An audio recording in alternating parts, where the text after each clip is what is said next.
pra është shumë errët për të prodhuar nga kjo protestë le të themi një grup njerëzish të cilët do të kuvendojnë dhe pastaj do të diskutojnë me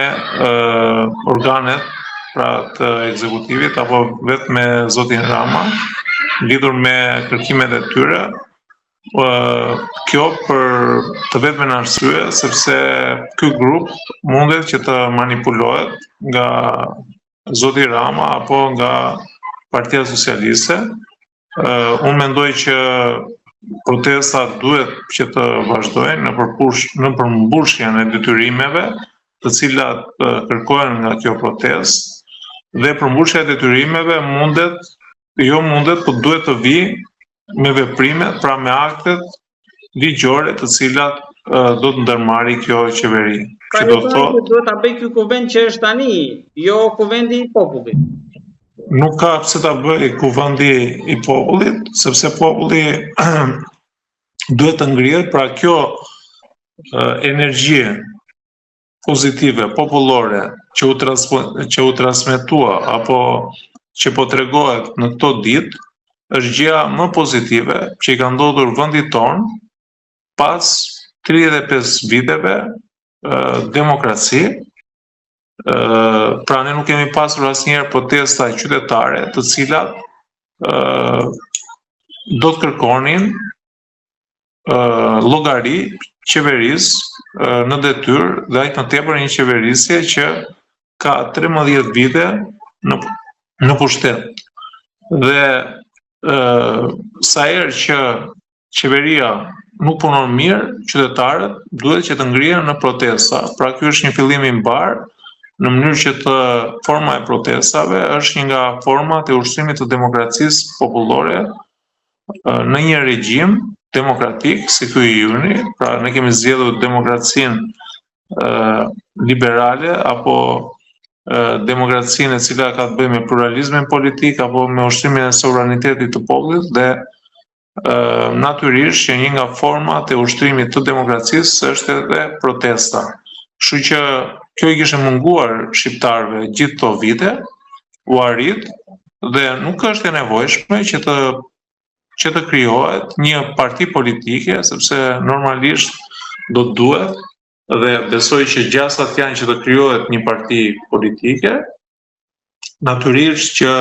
shumë grupe e kanë shfrytzuar duke përfituar kapital politik, pra kanë pasur sunime të ndryshme, ndryshe nga shumica e qytetarëve, pra aty ka qytetar socialist, demokrat, pa parti, pra me... Alban, si mund bëhet ndryshimi atëherë? Që këta njerëz të futen brenda sistemit, brenda këtyre partive, nëse s'duhet krijohet parti tjetër. Unë mendoj ky profesion pozitiv është për të dy apo për gjitha partitë politike, që do të thotë ata kërkojnë largimin e liderit të opozitës dhe liderit të mazhorancës, në mënyrë që të hapi rrugën zgjedhjeve të lira dhe të ndeshme brenda këtyre partive, demokratizimi i partive. Pra është një nevojë qytetare e cila imponon këto ndryshime brenda vetë partive, gjë që do të bëjë të mundur edhe qarkullimin e elitave. Të ndryshojë protesta po bëhet për ndryshuar partitë, që partitë më pas të ndryshojnë Shqipërinë, apo jo? Po, presioni është i gjithanshëm, që do të thotë edhe për ato partitë e vogla të cilat kanë mundësi të vjetra. Pra kemi parë shumë partitë që kanë lindur gjatë tyre viteve, të cilat nuk kanë asnjë lloj ndryshimi me liderat e partive aktuale. Pra qoftë si kryetarin e Partisë Demokratike që ka 35 vite në pushtet, qoftë në qeverisje, por qoftë edhe si lider i opozitës, por edhe kryetarin e Partisë Socialiste dhe kryeministrin e Shqipërisë, i cili ka nga viti 98 në qeverisje, duke filluar nga ministri i kulturës, kryetari i bashkisë, kryeministër për 13 vite pa ndërprerje dhe kushdo qoftë në këto detyra, pra shkëputet nga realiteti. Edhe njeriu më angjëll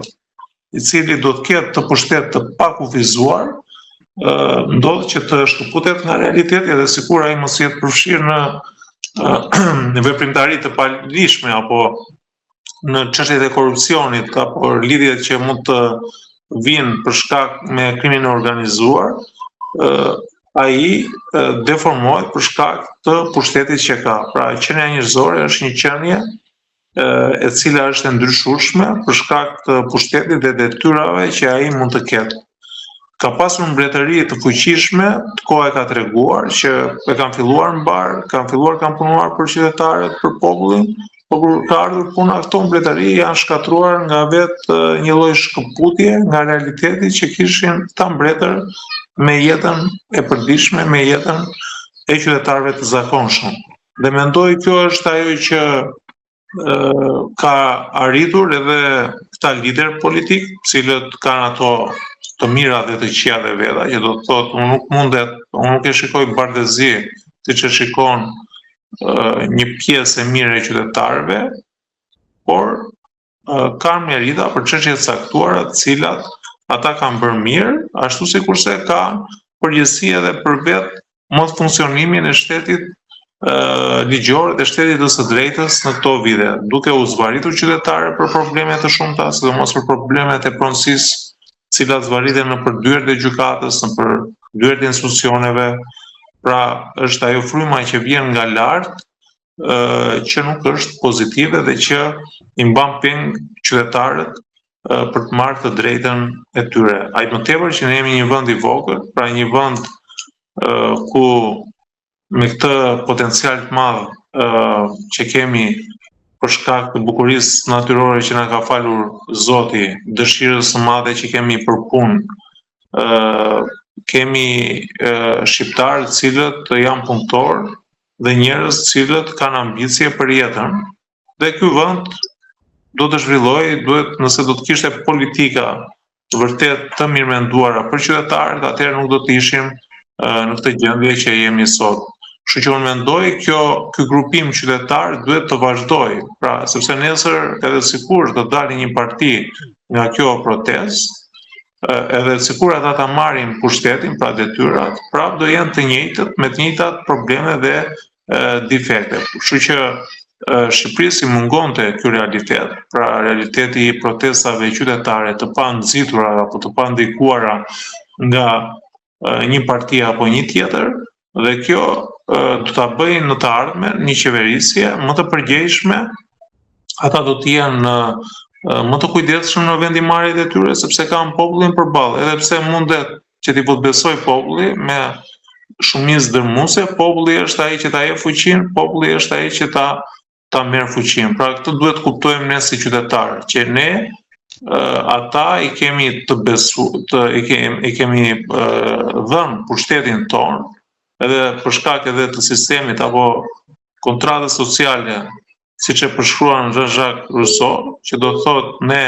ja delegojmë, ata janë të deleguarit tanë me votën tonë që të përfaqësojnë interesat tona, jo interesat e tyre. Pra kjo është ajo që ne më në fund e kuptuam, që ai i zgjedhuri nuk është ai që ne duhet t'i shkojmë dhe t'i rrim murt apo t'i ulim kokën, por ai duhet t'i ulet qytetarëve, sepse mbahet me votat e qytetarëve dhe në atë detyrë është për të mbrojtur interesin publik. Kështu që një nga kërkesat kryesore është dorëheqja e kryeministit Rama, dhe pastaj janë kërkesa të tjera, siç është rritja e pagave, pra pagat janë mizerabël, si në administratë, që janë... Bërë një rritje pensionesh tani më duket që fillon nga data 1 korrik. Rritjet e pensioneve që ai më tepër që është kryesore dhe ajo është 600 lekë, pra